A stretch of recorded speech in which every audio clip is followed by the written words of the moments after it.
Today we're going to take a look at the brand new mini game from Games Workshop. Gorechosen is here and it is super fun. Spiky bits.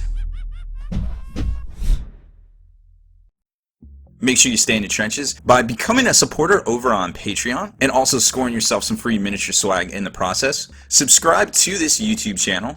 Check out our site, spikybits.com, for all the hot hobby tutorials, news, rumors on all your favorite hobby topics.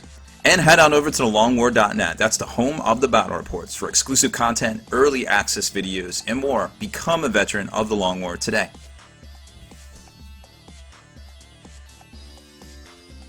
Alright, Rob Baer here with our first look video review of the new Gorechosen box set, the new mini board game-esque kind of thing from Games Workshop. It retails for $60, but you get $120 in miniatures in it, which is definitely a win if you're into Age of Sigmar and play Core and Bloodbound or just Chaos in general. Well, these guys are a pretty cool pickup. Plus, you can play a game with them. And remember, a lot of these things that are coming out have games in them. So, or, you know, these bundle box deals. The game itself it's pretty fun, and we'll get to that for sure. So let's take a closer look at what is included in this set. So obviously you have the 4 characters right here, Red Drug, Bloodfane, Core, Hammer Skull, Heldrex, Gore Touched, and Venexar, the Reaper. We'll just call him the Reaper because that makes it easy, right? Inside the box you get all sorts of cards, dice, some punch-out tokens, things to keep track of your fury, or your rage rather, and also you get the rulebook plus the instruction manual on how to put the miniatures together themselves. Now the box itself is amazing quality, etc, you know, super lavish graphics. It's got the UV slick coat on it. You know, once you open it up and you look over here, like it's got the, you know, corn symbol and everything. It's very well done. Like the graphics are amazing on this. It's a great buy, and if this is something that's going into like kind of those big box stores like they're doing with the Battle for Vedros and all that sort of stuff, well, I think it's really cool because, you know, this is something that people will see on the shelf and be like, oh cool, what is that? That looks pretty neat, and a bunch of guys fighting, and then they start taking their first steps into the hobby, which is, let's face it, a great thing, a great boon. It comes with this double-sided game board, which they have like your traditional kind of like dungeon kind of thing right here, or your like gladiatorial kind of pit of death right here, which this guy kind of reminds me of the Lord of Skulls. Basically all these symbols and everything's very stylized, and there's pits here that you can actually fall into, or get pushed into rather, and then anything around here you can actually take damage if you get pushed into it, which is pretty neat. And then it gets into more better stuffers here. So this is your instruction manual, which is, you know, basically tells you how to put the models together, but let's face it, they're like 6 parts. It's not that hard. For most of us, if you're watching this video, you're probably into the hobby already, so it's not a thing for you. Then of course you get the rule book, which is actually pretty good. As far as rule books go from Games Workshop, I was impressed with this. It was very forward, and there was a lot of illustrations on each side giving you, or they called them figures, giving you specific examples of how kind of things worked. You know, with like visuals and things kind of around the actual rules themselves. So they're, you know, so it was pretty well laid out. In the past we've seen that they kind of had an issue with you know, like quick start rules, but this one went together pretty well. You just have to do a little extra reading because there isn't, you know, the images inside the text to kind of lead you along the way. Maybe like if you're used to some of the FFG games. So that's the only thing I could say, only source of like really, you know, kind of criticism or area to improve on for Games Workshop, because I feel like there's a lot of reading and it's a lot of words and you gotta read, and I like looking at pictures. I can't order from a menu unless there's pictures. Come on guys, no, I'm just kidding. But then there's the punch out card, which contains your rage tracker right here, along with your wounds, which are actually, these aren't wounds, they're injury counters, but it's a little misnomer, but you'll get used to it. And then of course you've got your health versus injured. This is basically your life, or this is actually your wound tracker, to be honest. And then you've got over here these little things right here.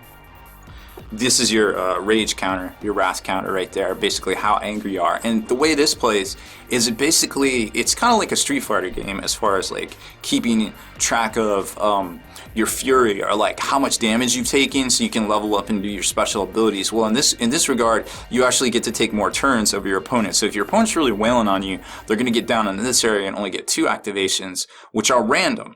And if you're getting really tore up, you're going to be up here, and you're going to have like 1 or 2 more than them. And of course, it's all random. You're shuffling these cards for initiative, and you might go back to back, you might go triple to back, you might go quadruple to back on somebody, and then you'll change places, but you'll get your attacks in.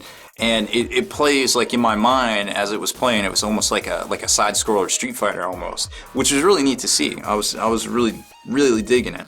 Another thing I really liked was the container that it came in, because Games Workshop a lot of times just gives you boom, here's the box, and then you put these models together and you just kind of throw them, and then everything gets crushed, right? Well, not in this case. They put this little molded plastic kind of insert thing in here.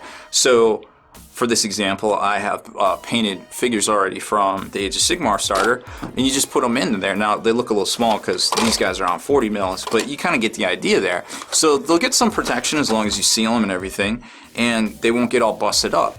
And then, of course, you've got the models that come in the kit themselves, which we'll show you in a second, but even more room for different cards or whatever, any expansions that come out or anything like that, they can all go into here, or you have more room for models, perhaps.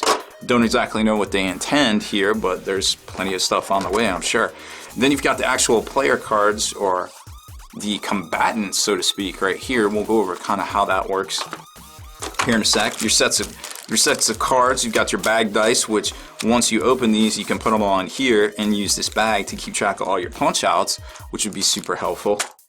And then you've got your card recesses here. Now you get 2 different sets of cards. You get the critical injury deck and you get the initiative deck. And the initiative is how you determine who gets to go win. It's all chance. You're playing up to 4 players. This is an up to 4 player game, and it also generally takes about an hour. It won't for your first time. If you're playing with 4 people, it'll probably take a little bit longer because everybody's like, huh, what do I do? You know how it goes.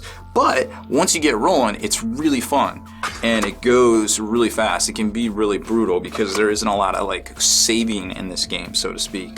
All right, and then the second thing here is your action deck. In your action deck, there's 24 of these cards, and you shuffle them and you hand out 5 to each player. So there's always going to be a few left over, but for chance, because you're like, oh man, I don't know, I haven't seen that critical strike card get played, or the big one in here, which is Mighty Strike. I haven't seen that got played yet. Is that out there? Who's got that? Because you can do attacks that make people discard cards, so it can get a little tactful. You can throw some strategery in there if you wanted. It's hard to say, but it's definitely an opportunity to do that.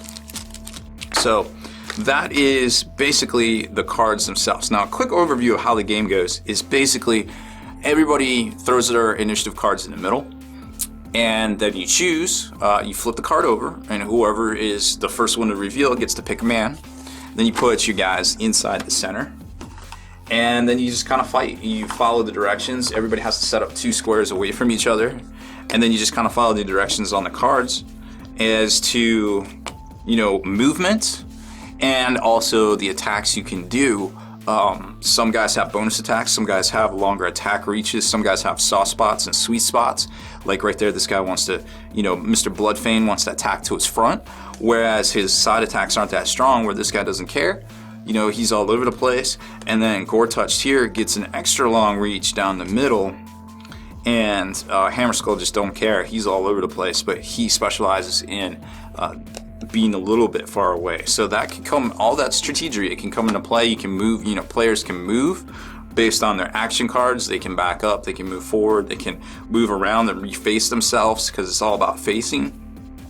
So there's a lot of play here, and it actually is a very tactful game. Once you kind of dig down and drill down into it, you can kind of see all of that. Now let's take a quick look at the minis, in case you can't tell from these cards here, like exactly who comes in it. You get 4 of the clan pack models, which I'll lay out for you here. And of course, a lot of people have seen these already. I actually think one of these might be the one that came in the White Dwarf, the Slaughter Priest guy. But you can tell they're multi-part. They're actually not that hard to put together. But here you go, just in case. So here's a core hammer skull, and you can kind of see here, he has a lot of the computer slices. His head looks to be kind of separate, and then you glue on the arms. His flail right there is basically 2 parts. And then for the Reaper, also the same separate head. Arms are separate right there, and then basically everything kind of locks together, including his skull hammer thing right there.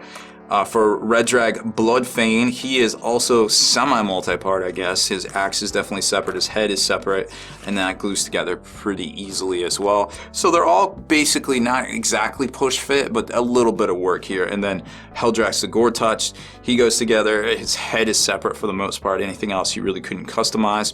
And then of course there's a paint guide on the back, which is really nice as well for, you know, a lot of people getting into the hobby. And speaking of getting into the hobby, on the back of the instruction manual, which basically explains everything in here and exactly how to play.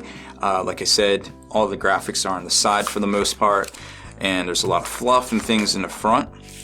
You also get rules for playing the new guys from the starter, so you don't get them in card format, but if you wanted to expand out and play some different guys, some of the ones that come in the Age of Sigmar starter, this is the guy I believe that came in the White Dwarf, or he might not be. I forget. I actually didn't look at the model that came in the White Dwarf. I just threw him in a pile with the rest of the corn guys I had to put together. I know he's sold separately.